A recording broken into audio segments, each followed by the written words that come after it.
Yeah, most definitely. I mean, you can feel it. You can feel the intensity. You can feel the eagerness from everybody. We're focusing a lot more on the details now. Everything's starting to get more serious. And what about the true freshmen, the two guys you're going to be working with a lot? Yeah, I think they're ready to play. I mean, they've had a good offseason. They're learning a lot. They're extremely smart. Their route running is good. They get open. That's the one thing for a receiver you got to have is the ability to get open. So and I think they're gonna have a good year this year. When you walk out on the field that first play, from the huddle, what do you tell those guys? Because probably you'll be out there with it. There's going to be a lot of people.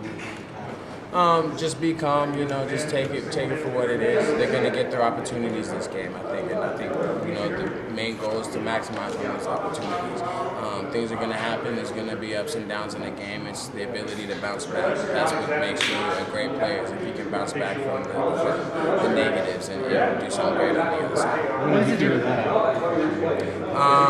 My first two balls last year I dropped, and I was kind of down on myself, and I wasn't really into the game anymore. I was like, man, I dropped my first two balls, this is all bad, and then the next ball I gave was a touchdown, So that's one experience that they can learn from, is that one thing with Keith is he's going to hit the open receiver, no matter if you drop 2 or 3 or 4 balls already. If you're open, he's going to give you a chance to make something happen.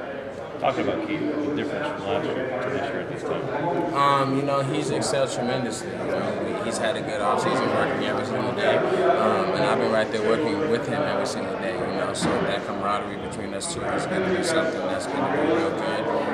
And he's just, taking that next step, like we all keep saying. And I think he's ready to do great things this year too. Keith mentioned your defense has a little swagger. Are you seeing that as well? You've been going up against these guys in practice every day? Yeah, most definitely. I think they're a lot more confident this year. I mean, they trust their coaches, and they're making a lot more plays, and I think that they're going to come out this year and really do some damage. You and Trey Watson had some battles this Most fall. definitely. To see him earn that starting job, I obviously assume he deserved it. Yeah, he deserved it. The thing with me and him is the competition is going to bring out the best in both of us. When we start battling, we start talking and getting in each other's face, that's going to make each of us better. And it definitely has, and he's a perfect example of that. He was able to get that starting spot after walking on. That's just a great story right there. What does it do for your offense to have two speed guys like Kendall Taylor and Jedi Mickens along with you, Kasen? It's real good because they have the ability to get open. I think one thing with Jermaine leaving, he was a 4-4 guy. He had the ability to have that speed.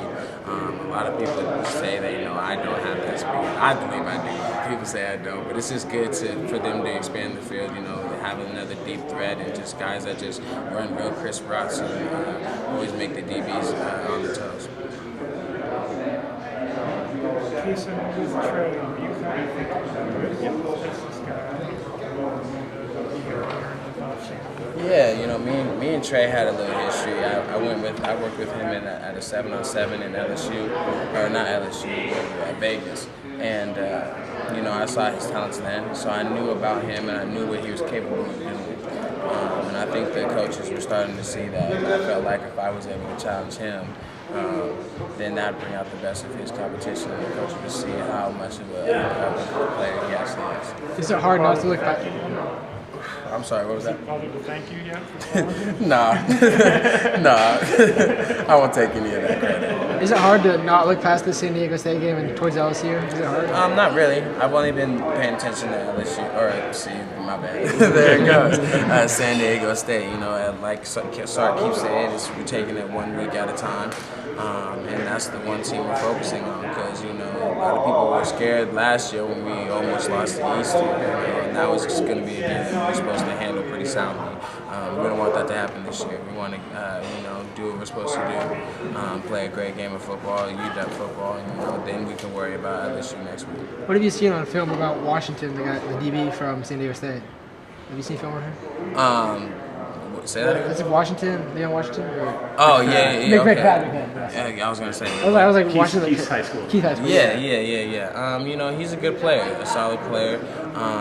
They said, I think we were recruiting him and decided not to recruit him at the last second. But he's a good kid. I think it'll be a good challenge for our receivers for week 1. Because we're going to be going against guys like that all year round. It seemed like Keith was really getting on guys in the spring. What have you seen from him in terms of just adapting to kind of a new see him more new weapons on offense? I think it took him just a little bit to adapt, you know, because it's different, you know, because his first year, once you get accustomed to throwing to certain people, all of a sudden he had to change it within the next year. But I think he's adapted pretty well. I think as long as our receivers are getting open with a guy like Keith, he's going to see us and he's going to make sure we get there.